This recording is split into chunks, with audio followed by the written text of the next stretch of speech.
दोस्तों, नवरात्रि का त्योहार हिंदू धर्म में बहुत खास माना जाता है। देवी माँ के भक्त माता को प्रसन्न करने और उनकी कृपा पाने के लिए 9 दिनों की कठोर व्रत रखते हैं। इस व्रत में लोग पानी, फल, मिष्ठान और एक समय सात्विक भोजन कर व्रत रखते हैं। ऐसे बहुत से लोग हैं जो पहली बार व्रत रखने वाले हैं या जो लोग सालों से व्रत रख रहे हैं।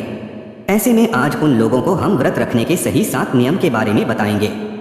यदि आप इन नियमों का पालन करते हैं तो देवी माता की कृपा आप पर सदैव बनी रहेगी। तो जानते हैं इन नियमों के बारे में। दोस्तों, नवरात्रि के पहले नियम में यह बताया गया है कि यदि आप नवरात्रि व्रत रख रहे हैं तो इस व्रत में आपको पूरी तरह से शुद्ध और पवित्र होना चाहिए। आप तन, मन और विचार से शुद्ध रहें। ब्रह्मचर्य व्रत का पालन करें, बुरे विचार को मन में न आने दें और झूठ भी न बोलें। यदि आप ऐसा करते हैं तो माता रानी की कृपा सदैव आप पर बनी रहेगी। तो अब जानते हैं दूसरे नियम के बारे में, जिसमें बताया गया है कि आपको 9 दिन के व्रत में मन को शांत रखते हुए क्रोध न करें। दिन भर माँ के नामों का जाप करें और किसी भी महिला या कन्या का अपमान न करें। घर के छोटे बच्चों पर क्रोध न करें और न ही उन्हें मारे पीटें।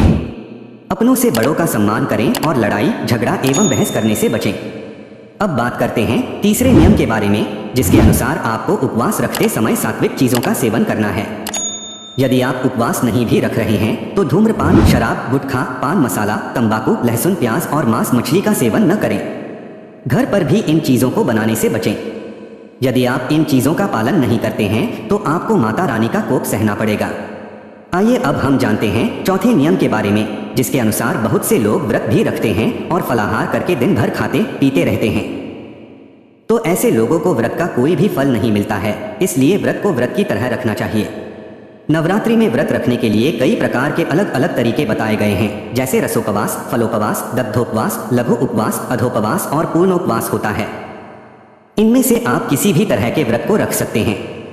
तो दोस्तों, अब बात करते हैं व्रत के 5वें नियम के बारे में, जिसमें बताया गया है कि यदि आप व्रत रख रहे हैं तो सुबह सूर्योदय से पहले उठकर नित्य क्रिया से निपटकर शुद्ध स्नान कर लें और अपने हाथों से माता के लिए फूल, बेलपत्र और दूब तोड़कर माला बना लें और पूजन सामग्री की व्यवस्था कर पूर्ण सच्चे मन और श्रद्धा के साथ पूजा करें। और इसी के साथ व्रत के दौरान यात्रा, लड़ाई, झगड़ा, मारपीट, गाली गलौच और गलत काम करने से बचें। यदि आप ऐसा करते हैं तो माता रानी का आशीष सदैव आप पर बना रहेगा। तो आइए अब हम जानेंगे नवरात्रि व्रत के 6ठे नियम के बारे में, जिसमें यह बताया गया है कि व्रत को माहवारी और अशौच अवस्था में व्रत नहीं रखना चाहिए। इसके अलावा जिनका स्वास्थ्य खराब है उन्हें भी व्रत नहीं रखना चाहिए। यदि आप यात्रा कर रहे हैं तो भी व्रत करने से बचें। तो अब हम जानते हैं 7वें नियम के बारे में, जिसमें कहा गया है कि 9 दिन के व्रत को बीच में ही नहीं तोड़ना चाहिए। यदि समस्या गंभीर है तो मां से क्षमा मांगकर व्रत तोड़ सकते हैं, नहीं तो कन्या पूजन के बाद हवन और पारण करने के बाद ही व्रत खोलना चाहिए।